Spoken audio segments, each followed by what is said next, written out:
Hello and welcome back to the Wading Native Chronicles. We're out here on the trap line, waking up in the morning, getting going. We got this quickly set up here. I got some coffee brewing.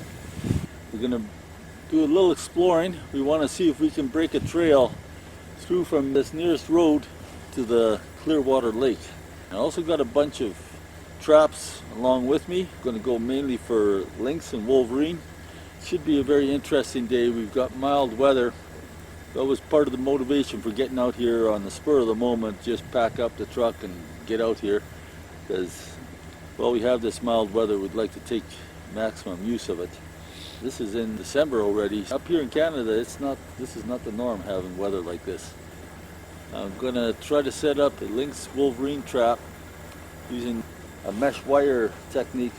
We'll just get going on getting this coffee off to my little woman there. She's a senior trapper, you know, so I got to do my job here. Catch you in a little bit.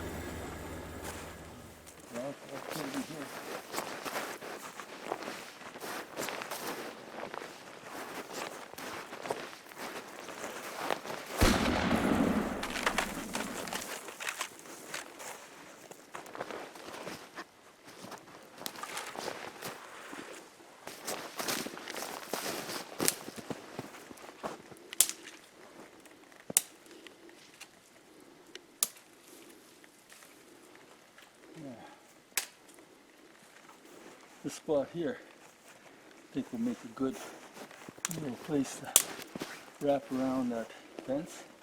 There's just heavy trails going through here. Have the conibear here and wrap the fencing around there up to about this height, about 5 foot high. So that's going to mean I have to take 2 rolls of this, 2 wraps around, and I'll put the second one just a little higher. We've got everything we need here, I think, and then after set this up, then we'll set some snares along here too, so any animals that come in and decline the trap, then they'll wander around. They're smelling that big stinky bait, which I'm going to have hanging in the middle here, a big chunk of beaver meat.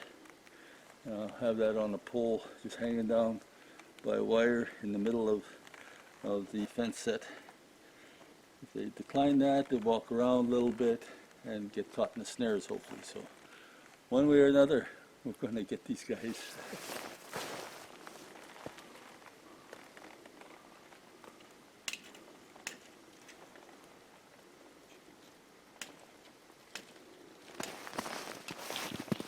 Wife's beautiful fencing job.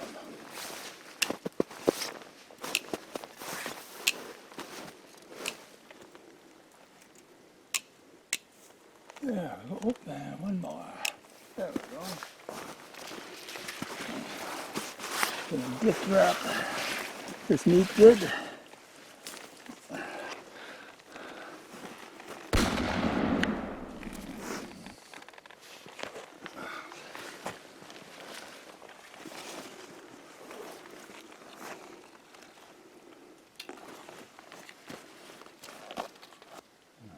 How many feet up?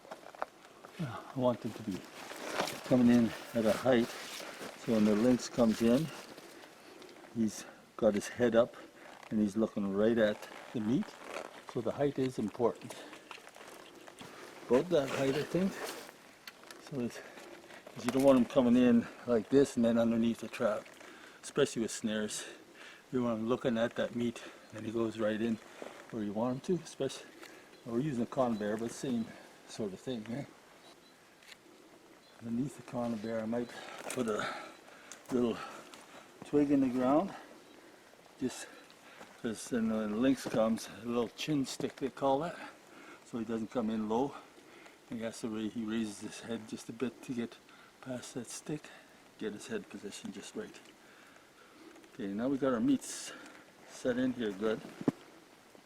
I'm going to smear a little bit of beaver castor too. Up around the tree here, put it up a bit high so the wind carries it through the bush good. I think that maybe about right. I'll get a couple of sticks in beside that also help guide them through that spot, and they will also steady the trap so it doesn't wobble when they hit it. A nice, That too. a nice blood trail there. Good blood trail. Right That's to the real meat. stinky beaver meat. It does stink. The stinkier the better. Yeah, I guess so. And I'll have to get a tie down cable, make sure that nothing takes off of the trap in case it's a foothold or something And like last thing is we take the safety off. that. And then take the safety off. It Okay. works. Yeah. Yeah, I think we got it set up pretty good. We got the trap, a little chin stick under the trap. Got the jaws, the spring steadied with a couple of sticks there. And an anchor cable to one of the trees just in case. And we got a little bit of caster on that stick there, right? Which my wife does not like to touch with her fingers. What we'll do next is we'll just get some snare set around here. That'll be less work than this, but the nice thing about this is that even if we don't get anything this trip and we leave, then we'll have the cage left in place, and we just come back and set a new bait and set the conibear and we're done. Yeah, 5 foot high, so it's not so low that an animal just jumps over top of it, but not so high that they feel they'd be trapped inside. And the top is open. You don't want the top, especially for wolverine, to be closed, because they just won't go into a space where they have no route of escape.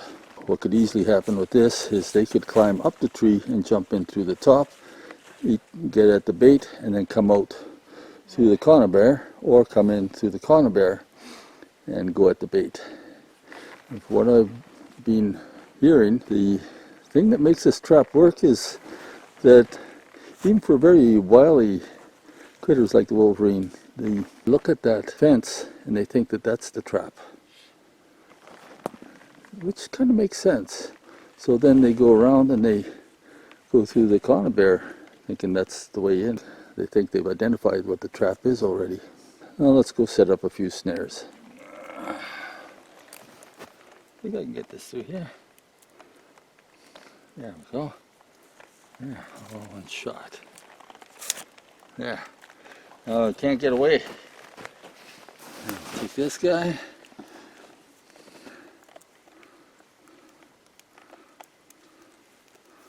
Pull him through. When we get the size that we want, we'll give it a little bit of a bend here.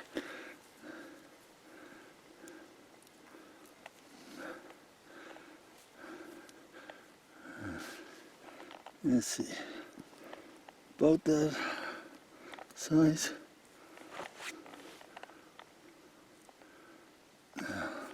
This is where this wire comes in handy, because I can just set it to whatever height I need. Yeah. So if he goes through there, maybe I'll make it a little bit more perpendicular to the path. And then when he goes through there, it should just has to slide nice and easy. And then we'll put a little chin stick in here somewhere,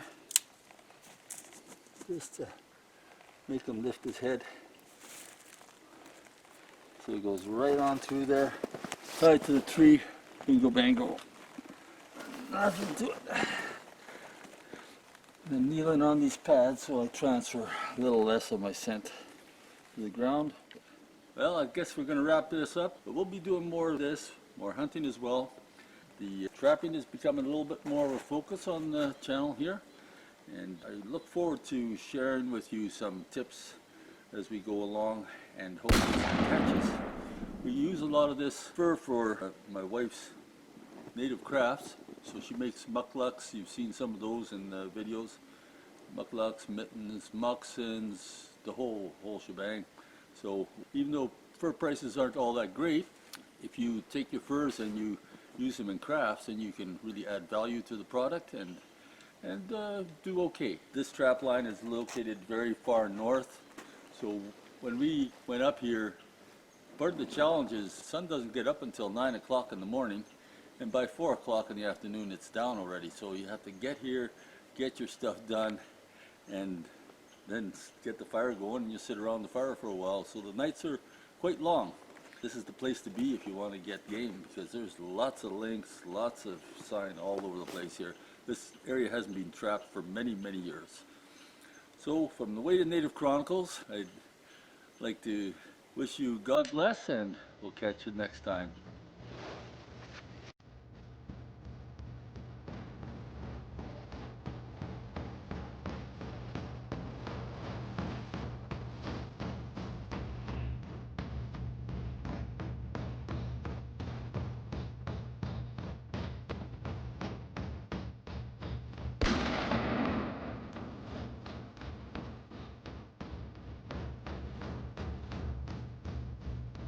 Yi de to.